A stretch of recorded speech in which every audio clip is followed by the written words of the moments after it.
ঝালকাঠির রাজাপুরে আন্তর্জাতিক নারী নির্যাতন প্রতিরোধ পক্ষ ও বেগম রোকেয়া দিবস উদযাপন উপলক্ষে জয়িতাদের সংবর্ধনা প্রদান করা হয়েছে। সোমবার সকাল 10টায় উপজেলা প্রশাসন ও মহিলা বিষয়ক দপ্তরের আয়োজনে এই উপলক্ষে র্যালি ও উপজেলা পরিষদ সভাকক্ষে আলোচনা সভা অনুষ্ঠিত হয়েছে।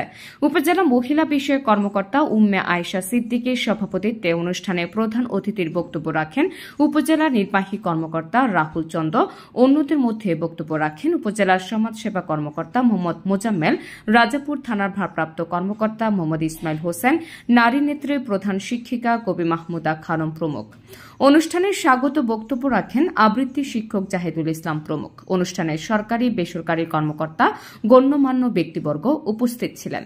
এবছর উপজেলায় 2 জন ক্যাটাগরি জয়িতা নারীকে সংবর্ধনা দেওয়া হয়েছে। তারা হলেন শিক্ষা ও চাকুরি ক্ষেত্রে সাফল্য অর্জনকারী মোসাম্মদ জোহরা বেগম পিপি, সফল জননী খালেদা বেগম। নাহার নিশি, সিএন বাংলা, ডেস্ক রিপোর্ট।